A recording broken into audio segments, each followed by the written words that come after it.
Welcome to the deep dive. Today, we're going to unpack something that's really picking up steam again.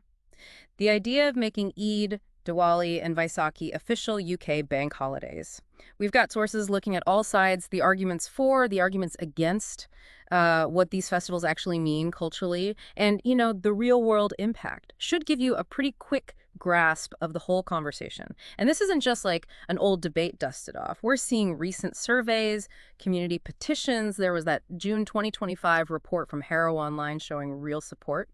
It's definitely reignited calls that were last seriously debated in Westminster Hall, over 10 years ago now? That's right. And it really does reflect how Britain's faith landscape is, well, changing, evolving. Definitely.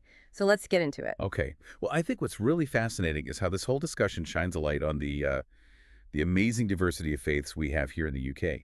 To really get why this debate matters so much, maybe we should quickly cover what these festivals are about. Good idea. Lay it out for us. Right. So first, Eid. Now, there are actually two main Eids. You've got Eid al-Fitr, which comes at the end of Ramadan, usually around March or April, and then Eid al-Adha, which is typically in early June. Both are hugely important, very communal. Think lots of prayer, feasting, a real focus on unity, central to the Islamic calendar, very much about togetherness. Kind of like Christmas in that sense, Yeah. that communal feeling. Exactly, that sort of scale and importance within the community. Then you have Diwali, often called the Festival of Lights. Yeah. Right? Usually falls in October or November. This is a massive celebration for Hindus, Sikhs, and Jains. Lots of lamps, prayers, big family get-togethers. It resonates really deeply. You see large-scale community events. So again, a major event on the calendar for millions. Absolutely. And lastly, Vaisakhi. That's in April. It's a harvest festival and a New Year celebration for Sikhs and Hindus. And for Sikhs, it's also incredibly significant because it marks the founding of the Khalsa in 1699. You see these amazingly vibrant processions from Birmingham right down to Trafalgar Square in London. Wow. Okay, so these are clearly huge, culturally significant events. Which brings us to the next point.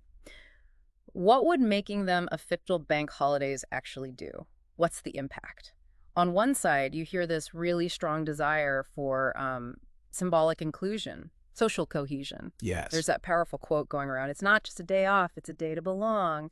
That really sums it up, doesn't it? It really does. It speaks to the deeper need for civic recognition, a kind of national acknowledgement that says, yes, your identity, your traditions, they're part of the UK's fabric too. It could really help foster that sense of cohesion. And beyond the symbolic, are there practical arguments too? Definitely. People argue it would help with education.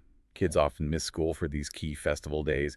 And it's also about just, well, fairness in holiday distribution. The UK actually has fewer bank holidays, only 8, compared to many other European countries. Right, I hadn't realized we were on the lower end. We are. And while people always raise economic concerns, some studies actually suggest potential gains. Maybe increase local spending around the holidays, or even a boost in cultural tourism. It might just shift the economic rhythm rather than purely being a cost. Okay, so that brings us to the pushback. This is where it gets tricky, right? What are the main counter-arguments we hear, especially from, say, the government or critics? Well, the big one is usually productivity.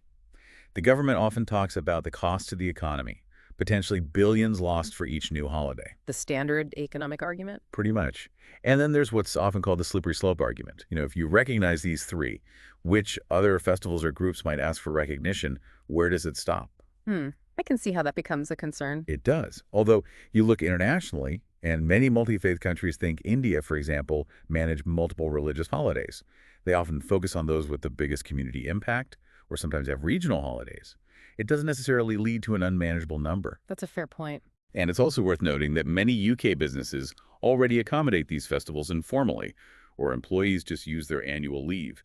So the disruption might not be as huge as feared in some sectors.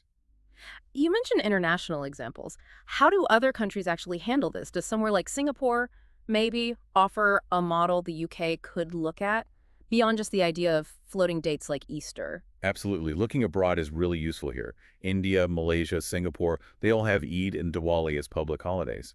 Singapore is interesting because they actively promote interfaith understanding around these holidays with official events too. Logistically, the UK could manage it. We already handle floating dates with Easter and the May bank holidays, right? The days for Eid and Diwali shift slightly each year too. So it's technically doable.